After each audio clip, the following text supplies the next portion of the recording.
Hello guys, welcome back to the study. This is Dheeraj Kumar. आज जो हम करने वाले हैं दो तीन टॉपिक के ऊपर बात जो कि बहुत इंपॉर्टेंट है, क्योंकि थंबनेल पे आपने देख ही लिया होगा कि मैंने बी अलर्ट का कुछ लिखा हुआ था। क्यों लिखा था मैं बता रहा हूँ।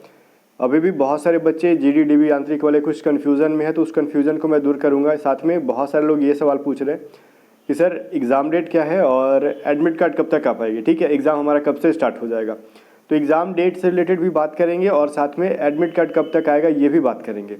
और साथ में ये भी बात करेंगे कि आपकी एग्ज़ाम की सिटी आपको कब तक पता चल जाएगी और सेंटर मतलब लगभग कहाँ कहाँ रहेगा। ठीक है, तो कितने दूर दूर तक सेंटर देता है ये भी हम बात कर लेंगे। और भी कुछ इंपॉर्टेंट बात है जो कोस्ट गार्ड के रिगार्डिंग हम बात करने वाले हैं आज के इस वीडियो में। तो मतलब पेशेंस के साथ इस वीडियो को पूरा एंड तक देखना, क्योंकि अगर एंड तक नहीं देखोगे तो कुछ इंपॉर्टेंट बात छूट जाएगी, फिर बाद में पछताओगे, फिर वही सवाल आप कमेंट में पूछते हो बाद में। ठीक है, तो इसलिए पूरी वीडियो को देखना। और स्टार्ट करने से पहले मैं आपको एक इंपॉर्टेंट बताऊंगा, बिकॉज आपका एग्ज़ाम जो है ऑनलाइन एग्ज़ाम होने वाला। आप सबको पता है कि आपका एग्ज़ाम क्या होगा, ऑनलाइन होगा। और ऑनलाइन होने के साथ साथ आपको कुछ मतलब ऑनलाइन के लिए कुछ प्रैक्टिस करके जाना चाहिए घर से।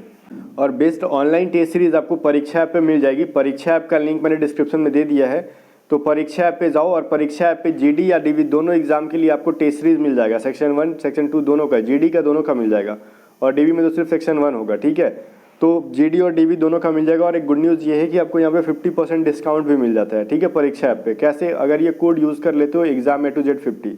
ठीक है ना, तो ये चीज़ है। परीक्षा ऐप का लिंक डिस्क्रिप्शन में, तो आप ज़रूर जाओ परीक्षा ऐप पे, ये टेस्ट सीरीज लगाओ, ताकि आप लाखों बच्चों के बीच में जो आपकी क्या रैंक है, ठीक है, आप मतलब डेली कितना इंप्रूवमेंट हो रहा है, ये सब चीज़ें आपको ऑनलाइन टेस्ट सीरीज में पता चलते रहता है।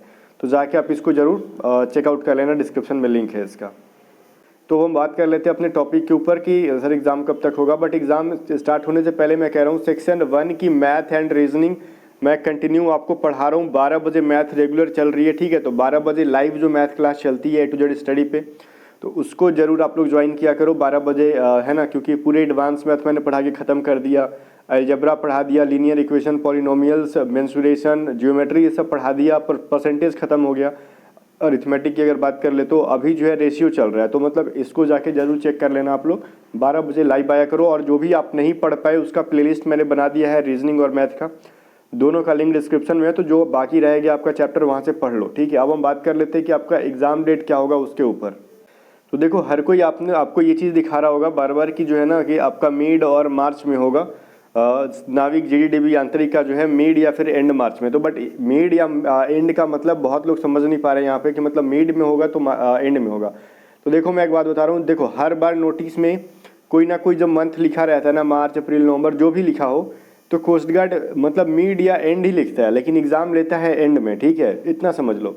तो यहाँ पे अपने को लेके चलना है। अगर एंड लिखता है कोस्ट गार्ड, हमेशा मिड और एंड दोनों लिखता है और लेता है एंड में, मिड में नहीं लेता है, तो चांसेस क्या है यहाँ पे, मतलब 20 से लेके 30 मार्च के बीच में। तो ये ठीक है ना, मे भी प्रॉब्ली चांसेस है 90% कि आपका 21 से 28 के बीच में आपका एग्ज़ाम हो जाए। ठीक है, तो यही आपका डेट रहने वाला है। 99% मेरे तरफ से कंफर्म समझ लो, बाकी देखते हैं।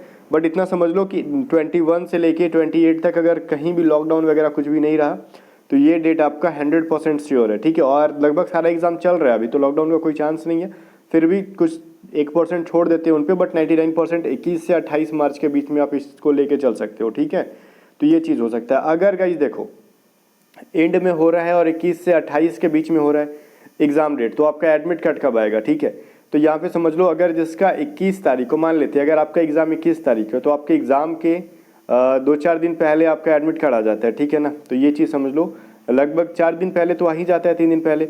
तो आपका मतलब 21 वाले का 17, 18, 19 से मतलब 19 तारीख तक उनका एडमिट कार्ड आएगा। मतलब आपका जिस दिन एग्ज़ाम होगा उसके 3 दिन पहले जो है, लगभग मान के चल सकते हैं, यहाँ पे एडमिट कार्ड आप डाउनलोड कर सकते हो। ये चीज़ समझ लो आप लोग। ये चीज़ आपको देखो इस नोटिफिकेशन के अंदर मेंशन्ड भी है कि आपका जो है 2 से 3 दिन पहले जो है आपका एडमिट कार्ड डाउनलोड होगा। और तो पूछोगे कि 2-3 दिन पहले अगर एडमिट कार्ड डाउनलोड होगा तो मान लो कहीं दूर दे दिया तो जाना होगा, तो उसकी टेंशन नहीं है, क्योंकि आपका एडमिट कार्ड डाउनलोड होगा 2-3 दिन पहले, लेकिन आपका सेंटर कहाँ पे मतलब किस सिटी में है, ठीक है, ये आपको 10 दिन पहले पता चल जाएगा। तो इसको हम लोग लॉगिन करके आप एग्ज़ाम सिटी चेक कर लो, सब मैं बताऊंगा जब होगा ऐसा। तो आप वहाँ पे एग्ज़ाम सिटी, लाइक अगर मान लो आप बिहार से हो, आपका सेंटर अगर बिहार कहीं पटना में दिया हुआ है, तो 10 दिन पहले पता चल जाएगा कि आपका सेंटर पटना में है। ठीक है, तो ये चीज़ समझ लो।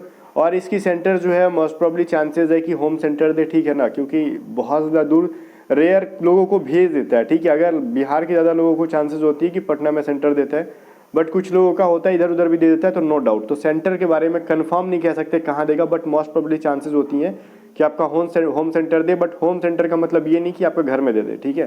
तो आपके एरिया का जो मतलब बड़ा टाउन है जहाँ पे ऑनलाइन एग्जामिनेशंस होते हैं, तो वहीं पे देगा ना। जैसे बिहार में होता है, आरा में हो जाता है आपका, और पटना में हो जाता है, मुजफ्फरपुर होता है, तो इन सभी जगहों पे जनरली दिया जाता है। भागलपुर में होता है, तो बाकी इलाहाबाद में हो जाता है, अगर यूपी में देख ले तो कानपुर में हो जाता है, और भी वाराणसी में हो जाता है। तो यूपी वालों का इन जगहों पे दे सकता है, ठीक है। बाकी अपना अपना स्टेट का है, तो ये चीज़ हो गया। अब देखो बहुत ज़्यादा इंपॉर्टेंट बात जो मैंने अलर्ट रहने को कहा था, कि ये कहा था डीबी वाले बच्चे कि डीबी की कट ऑफ इस बार मोस्ट प्रोबेबली चांसेस है कि कट ऑफ बहुत ज़्यादा हाई जाएगी। रीज़न इसका मैं बता रहा हूँ कि सीट जो है ना के बराबर है। ये चीज़ आपने नोटिफिकेशन के अंदर भी पढ़ा होगा कि सीट नहीं है और बच्चे जो हैं बच्चे काफ़ी हैं, ठीक है ना। सीट नहीं है और बच्चे ज़्यादा हैं, तो ऑब्वियसली आपको ये चीज़ ध्यान देना होगा कि अगर हम डीबी की तैयारी कर रहे हैं तो हमको देखो यूआर में सिर्फ 12 सीट, ओबीसी में सिर्फ 9 सीट, ईडब्ल्यूएस में सिर्फ इतना, टोटल मिला के सिर्फ 35 सीट्स है। तो मारामारी तो होगी, बच्चे हैं इसके अंदर अच्छे खासे, तो आपको मेहनत बहुत ज़्यादा करनी है, ठीक है, बहुत ज़्यादा करनी है। और जीडी की भी सीट बहुत ज़्यादा नहीं है, बट डीबीसी अच्छी खासी है, तो सबको मेहनत करनी है। और सवाल ये आता है कि सर बहुत सारे लोग ये पूछ रहे हैं सेक्शन 1 का जो पेपर है जीडी में और सेक्शन 2 का पेपर है वो एक ही दिन होगा, तो बिल्कुल एक ही दिन होगा देखो। और यहाँ पे जो आप नोटिफिकेशन में देख रहे हो ना कि स्टेज 1 स्टेज 2 का डेट अलग अलग दे रखा है, कि स्टेज 1 का और स्टेज 2 का अलग अलग दे रखा है, तो भाई समझो मैं सेक्शन 1 और सेक्शन 2 के बारे में बात कर रहा हूँ। तो स्टेज 1 के अंदर जितने भी रिटन एग्जाम होते हैं ना, तो उनको सेक्शन में बांटा गया है, सेक्शन 1 सेक्शन 2। और स्टेज क्या है, तो स्टेज 1 में सारा रिटन एग्जाम, स्टेज 2 में देखो फिजिकल, देखो यहाँ पे स्टेज 2 में क्या लिखा हुआ है, पीएफटी और मेडिकल, ठीक है। और स्टेज 3 और 4 में क्या है आपका, डॉक्यूमेंट वेरिफिकेशन और मेडिकल। मतलब पहले 2 बार मेडिकल होता है, एक मेडिकल होता है, प्री मेडिकल होता है, और एक जो है आफ्टर मेडिकल बाद में होता है वो लोग। तो देख लो यहाँ पे, देखो एक चीज़ मैं आपको दिखाऊंगा। सबसे पहले स्टेज और सेक्शन का मतलब समझो। स्टेज 1 मतलब रिटन एग्जामिनेशन जितना होगा, सेक्शन 1 सेक्शन 2 सेक्शन 3 सेक्शन 4 जो भी आपके साथ है, जीडी वालों को सेक्शन 1 और 2 देना है, तो एक ही दिन हो जाएगा, ठीक है, बैक टू बैक। जैसे एयरफोर्स एक्स वाई का होता है ना कि पहले एक्स का दे दिया फिर वाई का दे रहे हो एक ही दिन, तो वैसे ही आपका जीडी का होगा, सेक्शन 1 और सेक्शन 2 एक ही दिन होगा। जीडी और यांत्रिक का सेक्शन 1 और सेक्शन 4, सेक्शन 1 सेक्शन 3 और सेक्शन 1 और सेक्शन 5, ये जो उनका कॉम्बिनेशन है ये, वो भी एक ही दिन होगा। और जीडी वालों को सिर्फ सेक्शन 1 देना है, और सेक्शन 2 में उनका पीएफटी वगैरह सब कुछ होगा। तो ये अलग डेट, जो सेक्शन 1 का रिटन एग्जाम पास हो जाएगा उसके लिए फिर से एडमिट कार्ड आएगी सेक्शन 2 की। तो ये सभी चीज़ें जो है अलग अलग चीज़ें, तो समझा करो, अदरवाइज फिर जाके परेशान हो जाओगे। क्योंकि पिछली बार बहुत सारे बच्चे ना सेंटर पे पहुंच के नहीं पता है कि जीडी का हमको जो है सेक्शन 2 का पेपर आज ही होने वाला है, उनको तो सदमा सा लगा था। तो ये चीज़ है, दोबारा सदमा बच्चों को ना लगे, इसलिए मैंने पहले से आपको नोटिस कर दिया ये चीज़, ठीक है, नोटिफाई कर दिया। अब अगर कहीं भी कुछ डाउट है तो आप मुझसे पूछ सकते हो। और एग्ज़ाम के बारे में कट ऑफ क्या जा सकती है, तो obviously cut off 60 out of जब भी जाएगी तो 52 53 प्लस ही जाएगी इस बार सेक्शन 1 की, अगर डीबी की बात कर ले तो, ठीक है। तो अगर हर कैटेगरी के बारे में बात कर रहा हूँ तो आपको टारगेट करना है कि सिर्फ 50 टारगेट नहीं करना है, क्योंकि 50 तो पिछली बार की कट ऑफ थी, तो इस बार हमको 55 टारगेट करके चलना है कम से कम, ठीक है। चाहे आप किसी भी कैटेगरी से हो, SC ST OBC EWS general वालों को तो ज़्यादातर समझ लो 55 प्लस करना होगा आपको, अदरवाइज फिर चांसेस कम हो जाएगी कई सिलेक्शन के। क्योंकि रिटन एग्जाम क्लियर कर देना का मतलब सिलेक्शन नहीं होता है, रिटन एग्जाम क्लियर करके फिजिकल मेडिकल ये सब पास होने के बाद फिर से आपका मेरिट लिस्ट बनता है, तो उसमें भी बहुत सारे बच्चे आउट होते हैं, ठीक है। तो इन सभी चीज़ों को ज़रा ध्यान में रखना है, और उससे भी ज़्यादा ध्यान में रखना है कि सीट कितनी है, और सीट को ध्यान में रख के प्रिपरेशन कंटिन्यू करना। और जो भी चीज़ है, अगर कोई डाउट है, अब ओबीसी के बारे में मत पूछना कि मैंने फॉर्म में ये गलती कर दी वो गलती कर दी, तो ऑब्वियसली अगर आपने फॉर्म में कुछ गलती की है तो आपको आउट होना है, श्योर है, ठीक है। अब यहाँ पे मैं सीधे बोलता हूँ, मैं डायरेक्ट बोलता हूँ, ये नहीं सोचता आपको बुरा लगेगा क्या। फॉर्म में कुछ गलती की हो तो आज नहीं तो कल आपको वो आउट कर ही देंगे, ठीक है ना। क्यों भाई, क्योंकि वो उनकी जिम्मेवारी नहीं है, उनको बच्चे छांटने होंगे, ठीक है, उनका काम ही है बच्चों को छांटना और लिमिटेड बच्चों को सिलेक्ट करना। तो ऑब्वियसली जिसकी गलती होंगी उनको छांटेंगे वो लोग, ठीक है। अगर आपने नाम कुछ गलत लिख दिया, फादर्स नेम गलती लिख दिया, तो सब में छांटेंगे, नो डाउट। अगर आपका डेट ऑफ बर्थ कुछ गलती कर दिया, जहाँ पे 10th का जहाँ मार्क्स भरना था 12th का भर दियो, 12th वाले में 10th का भर दियो, फिर भी छाटेंगे, इसमें कोई डाउट नहीं है, ठीक है। अगर कोई आपको भ्रम में डालता है कि पास हो जाओगे, नहीं, बट ये चीज़ कर सकते हो, आप प्रयास कर सकते हो कि हम पास हो जाए, जाके रिक्वेस्ट कर सकते हो कि फॉर्म भरते टाइम हमारा ऐसा हो गया था सर, एक एफिडेविट बनवा सकते हो, कोशिश कर सकते हो, ठीक है, ये मैं कहूँगा। बट चांसेस होते हैं छटने के, ठीक है, अगर कुछ गलतियाँ हैं तो। फिर मिलते हैं नेक्स्ट वीडियो में, तब तक के लिए बाय बाय। वीडियो को लाइक करके दोस्तों के साथ शेयर कर देना, टेलीग्राम चैनल को भी ज्वाइन कर लेना। और एक चीज़ हाँ ध्यान रखना आप लोग, परीक्षा ऐप का लिंक डिस्क्रिप्शन में है, तो परीक्षा ऐप पे जो टेस्ट सीरीज़ है इसको जरूर से जरूर लगा लेना। और ये कोड जो है एग्जाम ए टू जेड 50, इसको कर लोगे तो 50% का डिस्काउंट मिल जाएगा।